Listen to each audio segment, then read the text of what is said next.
নমস্কাৰ মৰমৰ ছাত্ৰ ছাত্ৰীসকল তোমালোক সকলোকে ষ্টাডি কৰ্ণাৰ আসামৰ আন এটা ভিডিঅ'লৈ স্বাগতম জনাইছোঁ। আজিৰ এই ভিডিঅ'টিত আমি পাৰ্চন, সিঙ্গুলাৰ নাম্বাৰ আৰু প্লুৰেল নাম্বাৰ এই যিখন চাৰ্ট হয় এই চাৰ্টখন চাম। কিছুমানে নাজানা আৰু যেতিয়া আমি টেন্সখিনি শিকিম টেন্সখিনি শিকোঁতেনে এইখিনি খুব প্ৰয়োজন আছে। ঠিক আছে, মই যদি তোমালোকক থাৰ্ড পাৰ্চন সিঙ্গুলাৰ নাম্বাৰ বুলি কওঁ বা থাৰ্ড পাৰ্চন প্লুৰেল নাম্বাৰ বুলি কওঁ বা ফাৰ্ষ্ট পাৰ্চন সিঙ্গুলাৰ বুলি কওঁ বা প্লুৰেল যিয়ে নকওঁ কিয় এইখিনি কোৱাৰ লগে লগে তোমালোকে বুজি পাব লাগিব যে মই কিহৰ কথা কৈ আছোঁ। তো গতিকে সেইখিনি কোৱাৰ লগে লগে বুজি পাবৰ কাৰণে মই তোমালোকক বিশেষভাৱে আজি এইখন বুজাবলৈ ওলাইছোঁ। আৰু ইয়াত থাৰ্ড পাৰ্চন সিঙ্গুলাৰ আৰু থাৰ্ড পাৰ্চন প্লুৰেল নাম্বাৰ ইয়াৰ ক্ষেত্ৰত বিশেষ তোমালোকক মই এটা টিপছ এটা দিম আজি, যিটো টিপছ তোমালোকে বেলেগ ক'তো নোপোৱা আৰু কোনো টিচাৰে নকয়। হয়তো মই যিটো পাইছোঁ আজিলৈকে কোনো কোৱা নাই। তো তোমালোকক ক'ম আজি তোমালোকে কেনেকৈ ধৰিব পাৰিবা থাৰ্ড পাৰ্চন সিঙ্গুলাৰ নাম্বাৰটো। তো প্ৰথম আমি পাৰ্চন বুলি ক'লে অসমীয়াত পুৰুষ বুলি কয়। তাৰপিছত সিঙ্গুলাৰ নাম্বাৰ হৈছে একবচন, তাৰমানে যি ওৱান হ'ব, একৰ বিষয়ে ক'ব। তোমালোকে নিশ্চয় জানা একবচন মানে কি। আৰু প্লুৰেল নাম্বাৰ মানে হৈছে বহু বচন, যিটো 1+ হ'ব, একতকৈ বেছি হ'ব, 2 হওক 3 হওক 4 হওক 5 হওক যিমানেই নহওক কিয় সেইটো হ'ব প্লুৰেল নাম্বাৰ। এতিয়া পাৰ্চন হৈছে 3 প্ৰকাৰৰ। প্ৰথমটো হ'ল ফাৰ্ষ্ট পাৰ্চন, এইটোতো খুব চিম্পল কথা, তোমালোকে মনত ৰাখিব পাৰিবাই। ফাৰ্ষ্ট পাৰ্চন সিঙ্গুলাৰ নাম্বাৰ বুলি কোৱাৰ লগে লগে আইক বুজাব। ঠিক আছে, আৰু first person plural number plural বুলি কোৱাৰ লগে লগে উই হ'ব। তাৰপিছত পাৰ্চন দ্বিতীয়টো আহিলে ছেকেণ্ড পাৰ্চন সিঙ্গুলাৰ নাম্বাৰ হৈছে ইউ আৰু প্লুৰেল নাম্বাৰ হৈছে ইউ। তাৰপিছত আহিলে third person singular number.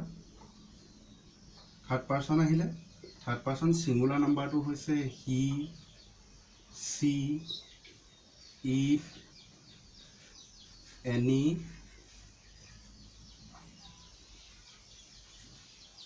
Singular noun. আৰু থাৰ্ড পাৰ্চন প্লুৰেল নাম্বাৰটো হৈছে দে বা এনি প্লুৰেল নাউন। এতিয়া মই তোমালোকক ভালদৰে বুজাইছোঁ। এই বস্তু দুটা হয়তো আজি তোমালোকে প্ৰথম দেখিছা ইয়াত। এতিয়া চাবা দেই, ফাৰ্ষ্ট পাৰ্চন সিঙ্গুলাৰ নাম্বাৰ বুলি কোৱাৰ লগে লগে আই মানে মই, আৰু প্লুৰেল নাম্বাৰ বুলি কোৱাৰ লগে লগে উই মানে আমি। এতিয়া চোৱা, যদি ফাৰ্ষ্ট পাৰ্চন সিঙ্গুলাৰ নাম্বাৰ বুলি কোৱা হয় তোমালোকে আইক বুজিব লাগিব আৰু প্লুৰেল বুলি কোৱাৰ লগে লগে উইক বুজিব লাগিব। ফাৰ্ষ্ট পাৰ্চন প্লুৰেল নাম্বাৰ বুলি কোৱাৰ লগে লগে উইক বুজিব লাগিব। এই আই বা উই যি স্থানত আছে সিঙ্গুলাৰ নাম্বাৰত আছে, ফাৰ্ষ্ট পাৰ্চন সিঙ্গুলাৰ নাম্বাৰত আছে আইটো, আৰু ফাৰ্ষ্ট পাৰ্চন প্লুৰেলত আছে উইটো। এইকেইটা কেতিয়াও বেলেগৰ স্থানলৈ কিন্তু নাযায়। আই বুলি ক'লে direct first person singular number, ই বেলেগত যাব পাৰে নাপাৰে ইয়াত কোনো প্ৰশ্নই নুঠে, মুঠতে ই ফাৰ্ষ্ট পাৰ্চন সিঙ্গুলাৰ নাম্বাৰ। ঠিক তেনেকৈ উই বুলি কোৱাৰ লগে লগে ফাৰ্ষ্ট পাৰ্চন প্লুৰেল নাম্বাৰ, মানে উই মানে হৈছে আমি। Second person singular number you, ইউটো মানে হৈছে ইয়াত তুমি বুজাইছে। ঠিক আছে, এতিয়া তুমি বুলি ক'লে এজনক বুজাইছে, হয় নহয়? গতিকে ইয়াত ইউটো second person singular number you. তাৰপিছত ছেকেণ্ড পাৰ্চন প্লুৰেলতো ইউ দিছে, কাৰণ চোৱা তোমালোক বুলি যেতিয়া বুজোৱা হয় তোমালোক বুজাবৰ কাৰণে বেলেগ এটা শব্দ নাই, ইউটোৱে বুজায়। সেইকাৰণে ইউটো ছেকেণ্ড পাৰ্চন সিঙ্গুলাৰ নাম্বাৰো হয় প্লুৰেল নাম্বাৰো হয়, আৰু সেইকাৰণে ইয়াক সদায় ব্যৱহাৰ হিচাপে প্লুৰেল ৰূপতে কৰা হয়। সেইকাৰণে তুমি ধৰি লোৱা ছাপ'জ এতিয়া হেভ হেছৰ কথা যদি আমি যাওঁ, বোলে হেভ আৰু হেছৰ কথা যদি যাওঁ, হেছটো ক'ত বহে? অকল থাৰ্ড পাৰ্চন সিঙ্গুলাৰ নাম্বাৰত বহে। এতিয়া ইউটো এইটো হেভ, ইউৰ লগতো হেভ হয়, ইউৰ লগত হেভ হ'ব। এইটো সিঙ্গুলাৰ প্লুৰেল কথা নাই, সিঙ্গুলাৰ হওক প্লুৰেল হওক ইউটোৰ লগত মুঠতে হেভেই হয়। মই এইটো কথাই ক'বলৈ বিচাৰিছোঁ যে ইউটো যদিও ছেকেণ্ড পাৰ্চন সিঙ্গুলাৰ নাম্বাৰ হয়, কিন্তু ব্যৱহাৰ হিচাপে ইয়াক ব্যৱহাৰ যেতিয়া আমি কৰিম তেতিয়া ডাইৰেক্ট প্লুৰেল বুলিয়ে ধৰি কৰিব লাগিব।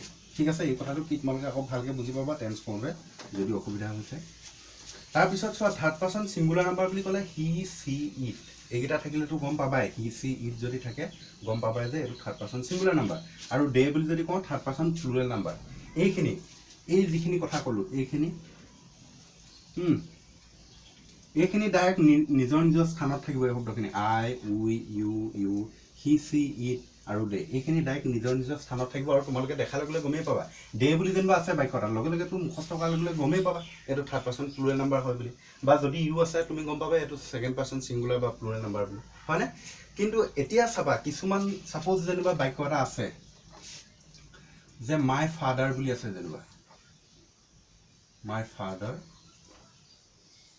Read newspaper. My father read newspaper everyday বোলে। মই ইয়াত টেন্সৰ কথা বুজাবলৈ যোৱা নাই, তোমালোকক এটা উদাহৰণ দিছোঁ এইটো ধৰিবৰ কাৰণে। এতিয়া চোৱা, ইয়াত ছাবজেক্ট হিচাপে কি বুলি আছে? মাই ফাদাৰটো আছে। এতিয়া তুমি কেনেকৈ ধৰিবা এইটো কোন পাৰ্চন কোন নাম্বাৰ? জনাকেইটাইতো জানিবই, হয়তো যদি নাজানা অসুবিধা হ'লে কি হ'ব? কিছুমানৰ অসুবিধা হয় এইটো ধৰোঁতেনে। এতিয়া চাবা, মাই ফাদাৰ মানে কি? মোৰ দেউতা। মোৰ দেউতা বুলি কওঁতে কেইজন বুজাইছে বাৰু? এজনৰ কথা বুজাইছে। তো যদি তেনেকৈ এইখিনি লিষ্টত থকাৰ বাদে যদি বেলেগ শব্দ তোমালোকে দেখা আৰু সেই ছাবজেক্টটোৱে যদি এজন বুজাইছে বা এটা বুজাইছে, তেন্তে সেইটো হ'ব থাৰ্ড পাৰ্চন ছিংগুলাৰ নাম্বাৰ হ'ব। যেনেকৈ মাই ফাদাৰ, মোৰ দেউতাই ৰিড নিউজ পেপাৰ এভৰিডে, সদায় প্ৰতিদিনে মোৰ দেউতাই বাতৰি কাকত পঢ়ে। এতিয়া এইটো মাই ফাদাৰ মানে মোৰ দেউতা কি? এজন হয়, হয় নহয়? তো গতিকে এইটো কি হ'ব? থাৰ্ড পাৰ্চন ছিংগুলাৰ নাম্বাৰ হ'ব। কথাটো বুজি পাইছা? তাৰপিছত আৰু এটা দিছোঁ মই, ছাপ'জ দ্য বয়জ লে নাও, এনেকৈ বোলে আছে বাক্যটো। এতিয়া আমি ধৰিব লাগে এইটো কোন পাৰ্চন কোন নাম্বাৰ। এতিয়া চোৱা, দ্য বয়জ, মই ইয়াত দি দিছোঁ নেকি দ্য বয়জ বুলি ক'বা? নাই দিয়া। তো চোৱা, দ্য বয়জ মানে কি? বয়টোৰ লগত এযোগ হৈ আছে ল'ৰাবোৰ। গতিকে ল'ৰাবোৰ বুলি কওঁতে এইটো ছিংগুলাৰ হ'ব পাৰে জানো? একবচন হয় জানো? নহয় নহয়, প্লুৰেল হয়। গতিকে এইটো ক'ত পৰিব তেন্তে? এইটো এনি প্লুৰেল নাউন বুলি যে দিছোঁ, গতিকে এইটো থাৰ্ড পাৰ্চন প্লুৰেল নাম্বাৰত পৰি যাব। কথাটো বুজি পাইছা? ঠিক তেনেকৈ যদি আকৌ বোলে দ্য গাৰ্ল বুলি আছে বোলে, দ্য গাৰ্ল মানে কি? ছোৱালীজনী। ইয়াত এছটা লাগি থকা নাই, প্লুৰেল হোৱা নাই, ছিংগুলাৰ হৈছে গাৰ্ল, দ্য গাৰ্ল ছোৱালীজনী। গতিকে ছোৱালীজনী বুলি কওঁতে এজনী ছোৱালীৰ কথা বুজাইছে। তো সেইটো কোনটো হ'ব তেন্তে? সেইটো থাৰ্ড পাৰ্চন ছিংগুলাৰ নাম্বাৰ হ'ব। যদি গাৰ্লটোৰ লগত যদি এছ এটা লাগি আছে, তেতিয়া কি হ'ব? ছোৱালী কেইজনী বুজাইছে, হয় নহয়? তো গতিকে এইটো ছোৱালী কেইজনী বুলি কৈ দিয়াৰ লগে লগে কেইবাজনীও কথা বুজাইছে। তো গতিকে এইটো থাৰ্ড পাৰ্চন প্লুৰেল নাম্বাৰ হ'ব। ঠিক আছে? হ'ব দিয়া আজিলৈ, ধন্যবাদ।